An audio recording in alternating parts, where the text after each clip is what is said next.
Glenn, about who we choose to elevate to the highest office in the land, I think there's a theme of the Trump era, which is that he abuses power whenever he can. Whenever it's available to him, he will abuse it. So how are these new revelations in line with the previous abuses of presidential power that happened in the first impeachment, also in the second impeachment? And how is it even more concerning than some of the other things that happened in the past, the things that he actually was impeached for 2 times in 1 term? Well, Zerlina, it all sort of came to a head on January 6th, when by any means necessary, Donald Trump was going to try to retain power, and it resulted, in the deadly attack on the U.S. Capitol that did end up stopping the certification. I was going to say stop the steal, stopping the certification, albeit temporarily. So, listen, thank goodness for the General Millies of the world.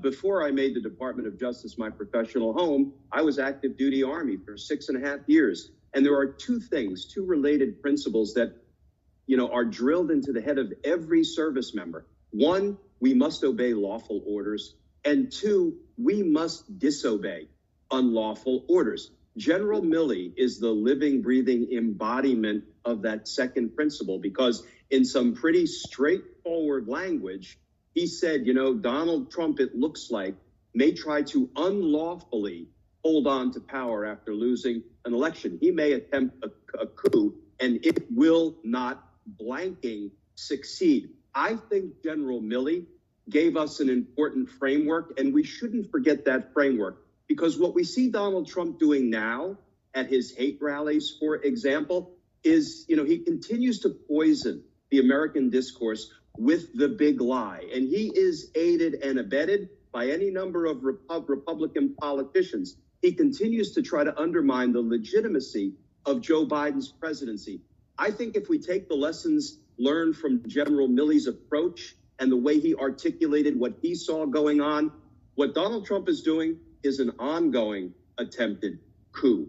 And we should keep that in mind as he continues to push the big lie. And we need to constantly ask ourselves, why is it that the folks at the Department of Justice, the high government officials in the executive branch, our elected officials aren't responding with the same sense of outrage and urgency and determination of General Milley in shutting down and holding Donald Trump accountable for the big lie?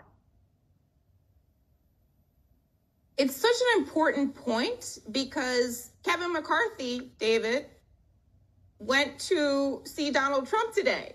So not only to Glenn's point about the Republicans not speaking out against this type of rhetoric and this behavior and these asks the president is making behind the scenes, but they're going along with this ongoing coup attempt, essentially. Yeah, they are. And understand, anytime we look at Kevin McCarthy, you have to understand this is a man who is desperate to be Speaker of the House. He was so close when John Boehner decided to retire, ultimately failed to be elevated by Republicans to the speakership, and he believes he has it within his sights if Republicans could retake the House. So every behavior point of Kevin McCarthy is being determined through his lens of how can I become Speaker.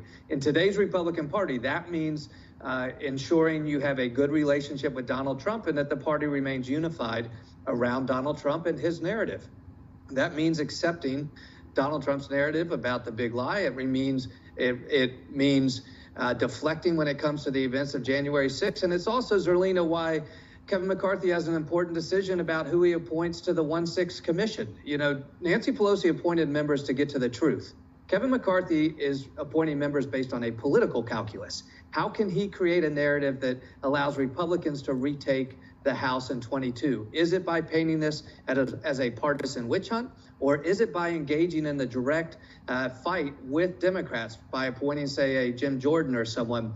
That is the calculus Kevin McCarthy is using, a pure, raw political calculus. It has nothing to do with the truth, exposing the big lie, or confronting the former president.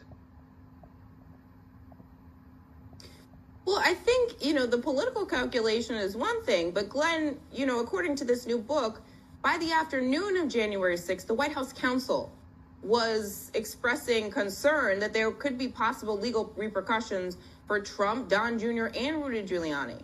Do you think they were right to be worried And should they still be concerned? Like, who would prosecute or hold them accountable for the rhetoric that they used the day of the insurrection right before the violence unfolded?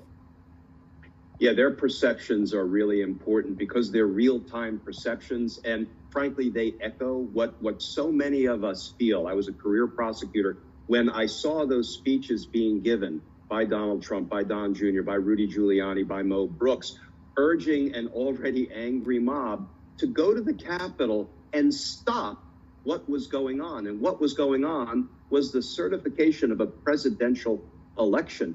I mean, to me, that case on the evidence seems like shooting fish in a barrel. If you can only get those charges indicted and in front of a jury, the case proves itself that Donald Trump urged his supporters to do exactly what they ended up doing. The good news, Zerlina, is, the bottom rung of the criminal ladder, the 500 plus insurrectionists, and 3 more are being arrested on average every day, are being charged, they're pleading guilty, they're cooperating, and I do believe the prosecutors are building a case to work their way up to the bigger fish.